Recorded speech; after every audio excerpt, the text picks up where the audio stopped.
I don't like editing that much. I do it out of necessity because I have this desire not only to create art, but also to share my process about how I create art. So I'm just trying to kind of give back a little bit. That being said, I wanted to show you guys how I streamline my editing process, especially doing these little intro sequences. That's mainly what I want to show you. And it's a mix between Premiere and After Effects. There's a little trick in there that a lot of my editing buddies didn't even know about. So this is how I make these fun little intros for you guys. The first thing that I do is I open both a Premiere Pro project and an After Effects project. I have two projects open, and I start in Premiere by importing the intro that I shot. So let's bring this in. I drag that just down in my timeline like you normally would. Usually I record multiple takes on one stream, and I just clip off the one that I like the most. I use a lot of hotkeys in my editing, so I hit C for cut, I click, I hit V to go back to cursor, select the part I don't want, then hit Shift and Delete to ripple delete. Now I have my main project here. This is a little bit of a long project though, so I want to trim it up, make sure it's just the part that I want. And that intro is a little too long. We want that to be a lot shorter than that. Let's start it right there. Now in this, I want to add a few cuts because I'm going to be using After Effects to roto myself out of this. And your memory might not be able to save all 30 seconds of this video to memory. So let's just make some cuts in it. One right there, one right there, one right there. And I pause right here, so let's do one right there. Now I have these 5 clips of the same video, and this just kind of helps with the rotoscoping process. Now that I have all of these cut up, I'm going to select all of them. I'm going to right click, and I'm going to go right to replace with After Effects composition. Now, if you don't have an After Effects composition already opened, it will open a new one, but I like to be proactive, which is why I told you to open After Effects and start a new project before you even got into Premiere. So we click on that, and it turns this into an edited AEP. Now, if I go over to After Effects, it will have imported that into the project that I had opened.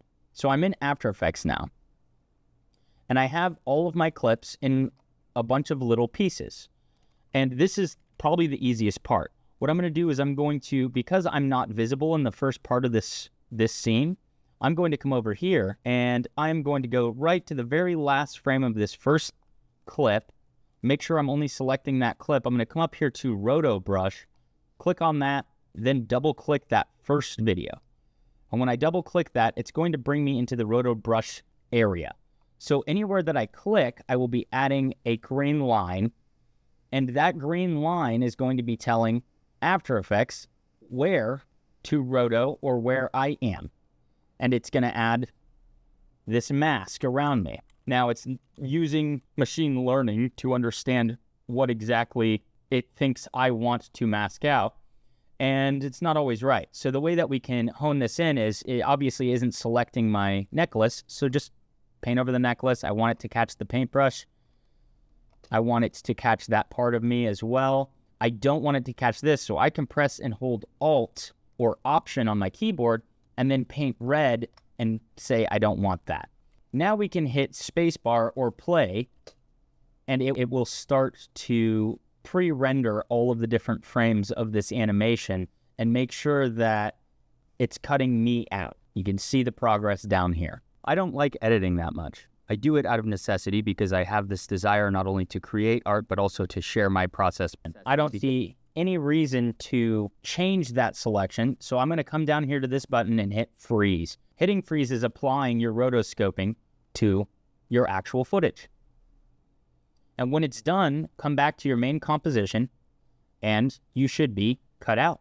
If you see any issues with it, you can always just come up, remove this rotoscoping by deleting it, and start again. Next clip, we're going to repeat the same exact process, but because I'm fully visible on frame 1 of this clip, I'm going to just start there. We have that clip selected. We already have the roto brush selected, so we're going to double click on that, and we're going to repeat the process.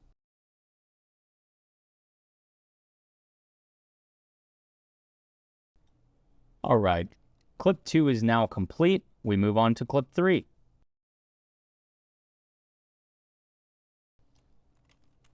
Okay, so that takes a little bit of time to do, but really not too bad to have a nice clean key, or at least something that is better than using the green screen or getting a green screen really well lit.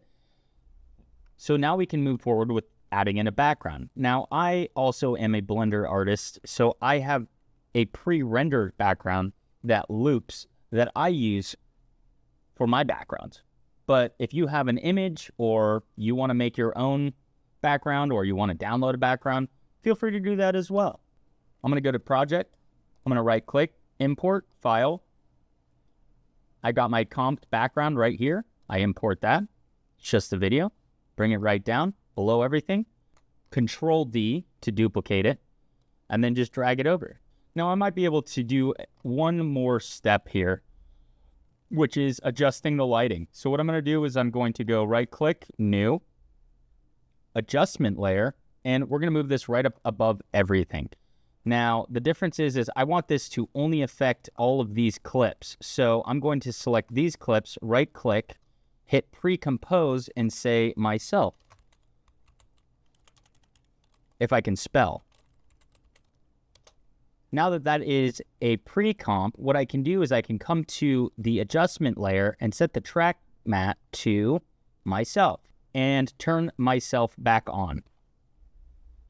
Now when I add in the effects panel, Lumetri color, and I drag that over the adjustment layer, it should only be affecting my character. And I want to just do some slight color correction to match the more cool tone and less green tone that I have on my body versus the background. And to do that, I'm going to just add a little bit of magenta and maybe a little bit cooler of a tone, some cooler temperature in there. And that should kind of match a little bit better. You can start getting creative with it and add some LUTs or vibrance to yourself or your entire scene if you want. But I like how this looks. I think this looks just fine. Do a quick double check to make sure everything looks good. I'm liking how it looks. Now we hit Command or Control Save, and we can go right back into our Premiere project, and everything is updated. And we can look through this and make sure that there is no part of this that is not accurate. And it looks like one frame at the end here didn't get keyed out. So all we have to do is drag that back, and there is your intro. You don't have to stop there, by the way.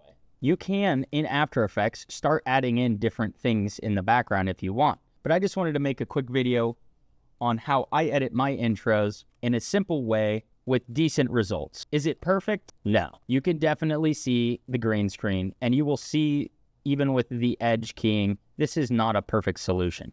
But you don't need a perfect solution if you're just trying to convey some information and keep it entertaining. I hope this is helpful. If you guys know of any other tricks that you think I should start utilizing, by all means, drop them in the comments, or even better yet, make a video about it and tag me in it, and I would love to learn from you guys as well. Have a good one and see you in the next video.